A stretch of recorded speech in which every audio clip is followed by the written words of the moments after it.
April 14th, 1926. 18,500 feet above sea level, Mount Everest's north face. The Bristol Jupiter engine in Lieutenant Colonel Leslie Blacker's Westland aircraft coughed, sputtered, then began losing power with each labored breath. Through his goggles, Blacker watched his altimeter needle drop as the engine gasped for oxygen in air so thin it contained barely 1/3 the molecules available at sea level. Below him stretched the most unforgiving terrain on Earth, jagged peaks that had claimed countless lives, ridges sharp enough to slice aircraft aluminum like paper. His mission seemed impossible. Photograph the summit approaches that no human eye had ever seen from above. Map the routes that might finally allow climbers to conquer the world's tallest mountain. What Blacker didn't know was that 2,000 miles away in Zurich, a Swiss engineer named Alfred Buchcci had already solved his problem. Not through better fuel or stronger engines, but through a revolutionary device that could force air into combustion chambers with mechanical violence. A spinning turbine wheel that could compress the thin mountain atmosphere until it behaved like sea-level air. The turbocharger had been born from desperation during the Great War, refined through aviation necessity, and would eventually transform not just flight, but every aspect of mechanical power on Earth. The mathematics of altitude were brutal and unforgiving. For every 1,000 feet above sea level, atmospheric pressure dropped by approximately 3.5%.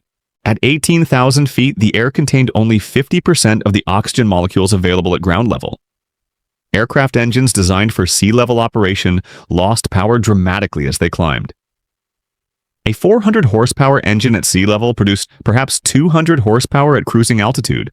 For aviation pioneers attempting to cross mountain ranges, explore uncharted territories, or simply fly higher than their enemies, this power loss meant the difference between success and catastrophic failure. Alfred Buchcci understood this limitation intimately. Working at Gebrüder Sulzer in Winterthur, Switzerland, he had spent years developing steam engines and industrial machinery. But the Great War had brought new challenges. German submarines were strangling Allied supply lines. Aircraft were becoming weapons of unprecedented importance. The Swiss engineer recognized that whoever could make engines perform at altitude would possess decisive advantages in commerce and conflict. The breakthrough came through understanding exhaust energy. Every internal combustion engine wasted approximately 30% of its fuel energy through hot exhaust gases expelled from cylinders. Buchcci realized this waste heat could power a turbine wheel spinning at tremendous speeds.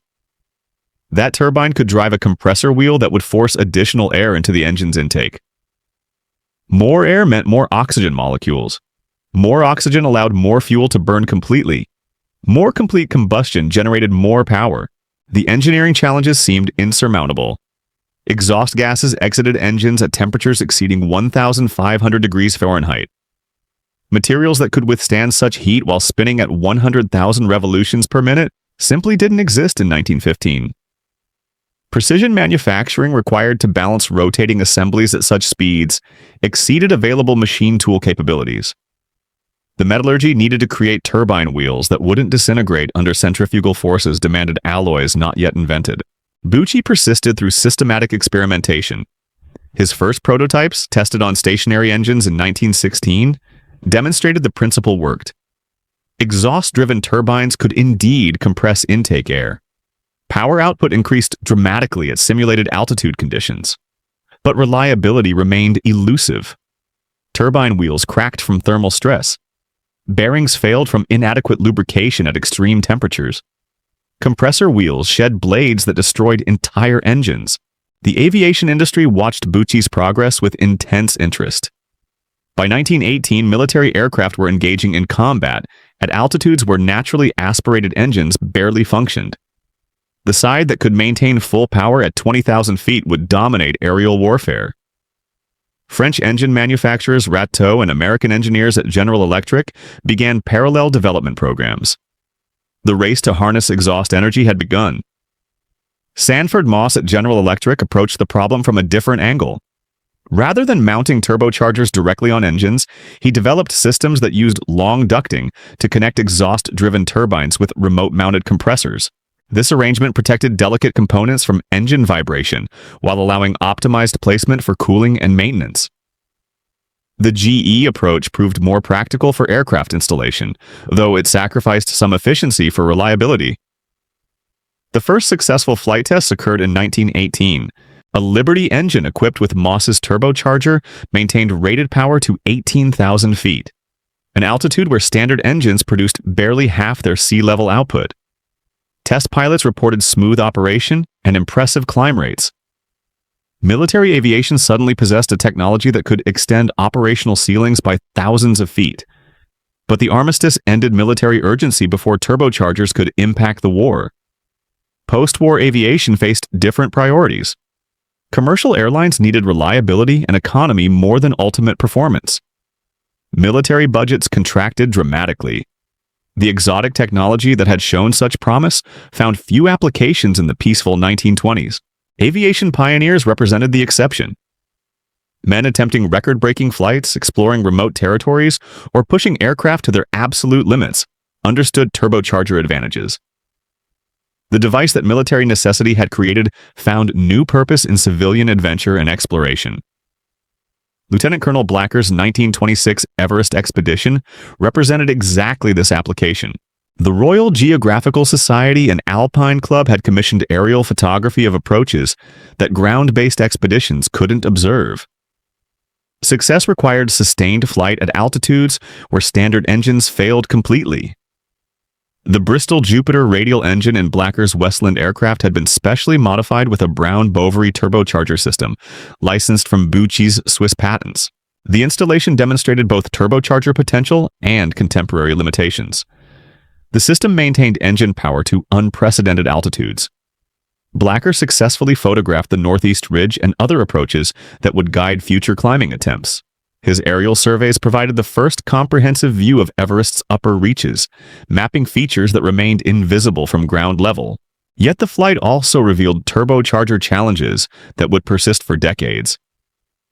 The system added significant weight and complexity to aircraft. Installation required extensive modification of engine cowlings and exhaust systems. Maintenance demanded specialized knowledge that few mechanics possessed. Most critically, the technology remained temperamental. Precise control of boost pressure required constant pilot attention. Excessive boost could destroy engines through detonation. Insufficient boost negated the system's advantages.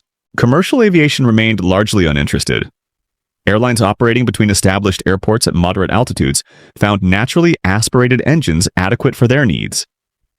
The additional cost, weight, and maintenance complexity of turbochargers couldn't be justified for routine passenger service. Military aviation constrained by peacetime budgets showed little enthusiasm for expensive technology that offered marginal advantages in typical operations. The situation changed dramatically with the onset of global conflict in 1939. Military aircraft suddenly needed to operate at altitudes where turbochargers provided decisive advantages. Bomber formations flying above 25,000 feet could avoid most fighter interception. Reconnaissance aircraft operating at 30,000 feet remained nearly invulnerable to ground-based anti-aircraft fire. Fighter aircraft capable of high-altitude performance could dominate entire theaters of operation. American aircraft manufacturers, led by companies like Boeing, Consolidated, and Republic Aviation, embraced turbocharger technology with enthusiasm that European manufacturers had yet to demonstrate. The Boeing B-17 Flying Fortress incorporated turbochargers that enabled bombing operations at altitudes previously considered impossible. The Republic P-47 Thunderbolt used turbocharger systems that maintained full power output to 30,000 feet, creating a fighter capable of engaging enemies where other aircraft struggled to function. The transformation had begun with Swiss precision engineering, advanced through American industrial determination, and would soon revolutionize not just aviation, but every form of mechanical transportation. The device that enabled aircraft to climb mountains would eventually find its way into automobiles, trucks, ships, and industrial equipment across the globe. But first, it had to prove itself in the most demanding environment imaginable. Aerial combat at altitudes where the margin between mechanical perfection and catastrophic failure measured in thousandths of an inch and fractions of seconds. The manufacturing revolution required to mass-produce turbochargers for wartime aviation exposed the technology's true complexity. Each unit contained over 400 individual components, machined to tolerances measured in thousandths of an inch. The turbine wheel, spinning at speeds that approached the limits of materials science, demanded precision that exceeded peacetime manufacturing standards. At General Electric's Lynn, Massachusetts facility, engineers discovered that conventional production methods couldn't achieve the consistency required for reliable operation. The problem lay in metallurgy that pushed contemporary science beyond established boundaries. Turbine wheels operating in exhaust gas streams at 1,600 degrees Fahrenheit while spinning at 120,000 revolutions per minute experienced stresses that no existing materials could withstand indefinitely. Centrifugal forces generated loads equivalent to 50,000 times Earth's gravity at the wheel rim. Thermal cycling from ambient temperature to extreme heat and back again created expansion and contraction cycles that fractured conventional steel alloys within hours of operation. Stellite, a cobalt-chromium-tungsten alloy developed for cutting tools, provided partial solutions. The exotic material could withstand temperatures that destroyed steel, but machining it required diamond-tipped tools and techniques that multiplied production costs. Each turbine wheel required 17 separate machining operations performed by craftsmen whose skills took months to develop. Quality control demanded X-ray inspection of every component to detect internal flaws invisible to visual examination. The compressor wheels presented different but equally challenging requirements.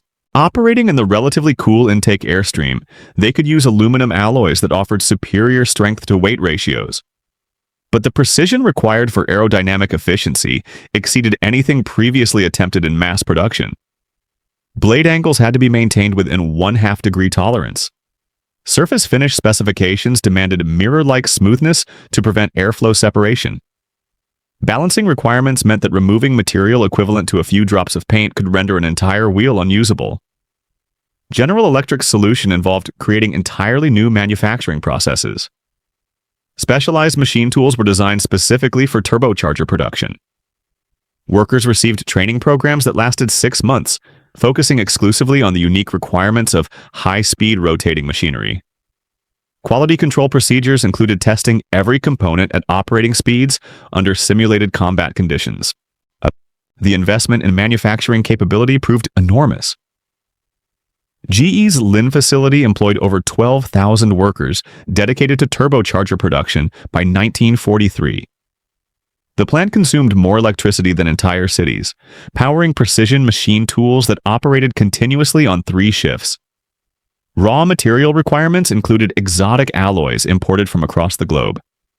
Chrome came from Turkey and the Philippines. Tungsten arrived from China and Portugal. Cobalt originated in the Belgian Congo, shipped across submarine-infested Atlantic waters. Production statistics revealed the scale of wartime turbocharger manufacturing. Between 1941 and 1945, American factories produced over 250,000 turbocharger units.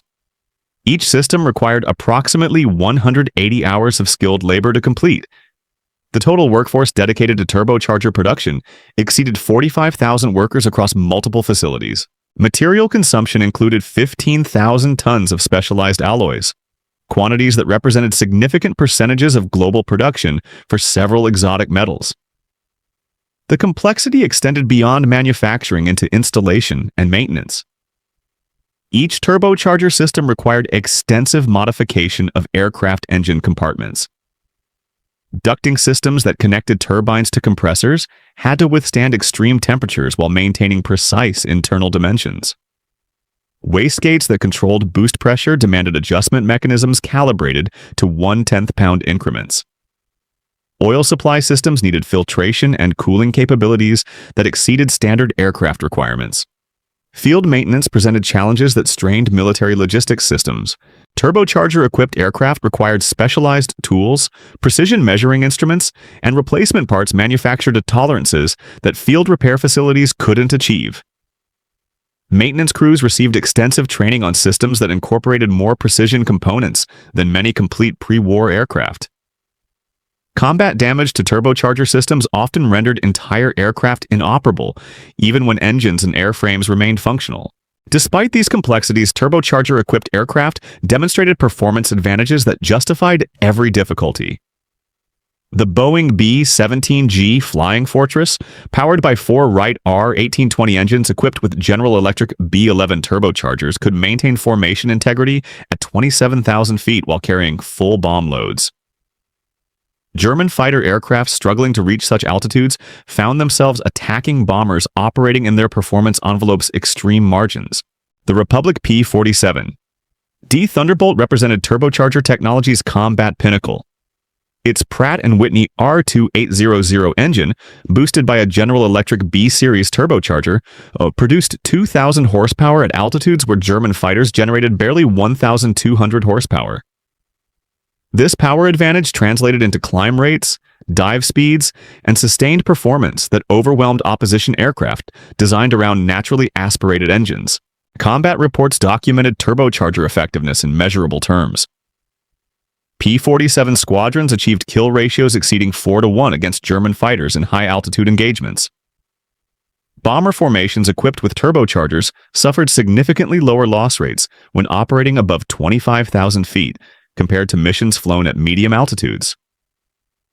The technology that had begun as an attempt to extract waste energy from exhaust gases had evolved into a decisive tactical advantage. European aircraft manufacturers struggled to match American turbocharger development.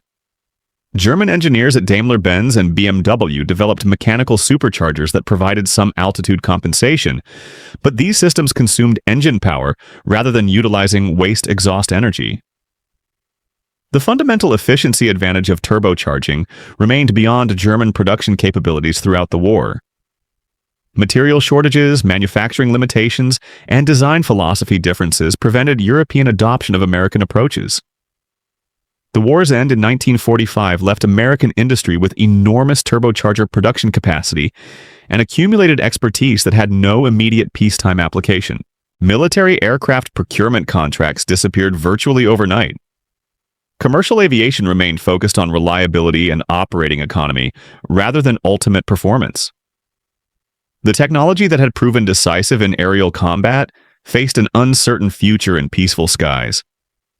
Yet the knowledge gained through wartime development had created foundations for revolutionary applications beyond aviation.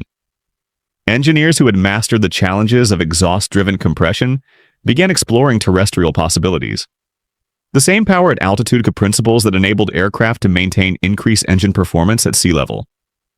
Automotive applications seemed particularly promising, though significant adaptation would be required. The transition from aviation to automotive represented a complete reversal of operating requirements. Aircraft turbochargers operated in steady-state conditions at constant altitudes and power settings. Automotive applications demanded instant response to throttle changes, operation across wide temperature ranges, and reliability under conditions that varied dramatically from moment to moment. The engineering challenges were profound, but the potential rewards promised to transform ground transportation as dramatically as turbochargers had revolutionized aviation.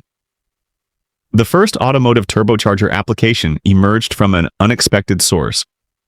Plessy Cummins, founder of Cummins Engine Company in Columbus, Indiana, had spent decades perfecting diesel engines for commercial trucks. By 1952, his engineers faced a familiar problem that aviation had solved years earlier. Diesel engines in heavy trucks climbing mountain passes lost power dramatically at altitude. The Eisenhower Interstate Highway System, under construction across America, would route commercial traffic through elevations where naturally aspirated engines struggled. Cummins recognized the solution immediately. The turbocharger technology that enabled bombers to maintain power at 30,000 feet could help truck engines perform at 10,000-foot mountain passes. But automotive applications presented challenges that aviation engineers had never confronted. Aircraft engines operated at steady power settings for hours. Truck engines faced constant acceleration, deceleration, and load changes. The turbocharger system had to respond instantly to driver demands while maintaining reliability over hundreds of thousands of miles. The first Cummins turbo diesel engines appeared in 1952, installed in Peterbilt and Kenworth trucks hauling freight across the American West. The results were immediately apparent. Trucks that previously crawled up mountain grades miles per hour could at 25 degrees maintain highway speeds approaching 60 miles per hour. Fuel economy improved by 15% as engines operated more efficiently under boost. Most importantly, delivery schedules that had been impossible became routine. Word spread quickly through the trucking industry. Independent operators who had avoided certain routes due to altitude limitations suddenly found themselves competitive on transcontinental hauls. Fleet managers calculated that turbo diesel trucks could complete trips in 2/3 the time required by naturally aspirated vehicles. The economic advantages were compelling enough to justify the additional complexity and initial cost. Yet passenger car applications remained elusive. The turbocharged truck engines weighed over 1,200 pounds and produced power curves unsuitable for automotive use. Passenger vehicles needed instant throttle response, smooth idle characteristics, and operation across temperature extremes that commercial trucks rarely encountered. The lag time between throttle application and turbocharger response that was acceptable in heavy trucks would be intolerable in passenger cars. General Motors engineers at the Detroit Diesel Allison division began exploring automotive turbocharger applications in 1958. Their research focused on the Chevrolet Corvair, an unconventional rear-engine compact car that seemed suitable for experimental powertrains. The flat-six engine configuration provided space for turbocharger installation while the car's modest weight requirements aligned with available turbocharger technology. The 1962 Chevrolet Corvair Monza Spider became America's first mass-produced turbocharged passenger car. Its 150 cubic inch flat-six engine, equipped with a small turbocharger operating at modest boost levels, produced 150 horsepower compared to 95 horsepower for the naturally aspirated version. The power increase was significant, but the system's behavior puzzled drivers accustomed to conventional engines. Turbo lag, the delay between throttle application and power delivery, created driving characteristics unlike anything previously experienced in American automobiles. Pressing the accelerator pedal produced an initial surge of naturally aspirated power, followed by a secondary wave of turbocharged acceleration as exhaust flow spun the turbocharger to operating speed. Experienced drivers learned to anticipate this delay, but casual operators found the power delivery unpredictable. The Corvair's controversial reputation stemmed partly from handling characteristics unrelated to turbocharging, but the turbocharged variants added complexity that mechanics struggled to service. Turbocharger failures required specialized knowledge that few dealerships possessed. Replacement parts cost significantly more than conventional engine components. Most critically, the system's reliability under typical American driving conditions proved questionable. European manufacturers approached turbocharging from different perspectives, shaped by their unique market conditions. High fuel prices, narrow roads, and government regulations favoring small displacement engines created demand for technologies that could extract maximum performance from minimal engine size. Turbocharging offered the possibility of achieving V8 performance from four-cylinder engines while maintaining acceptable fuel economy. Saab, the Swedish manufacturer known for innovative engineering, introduced turbocharged passenger cars in 1977.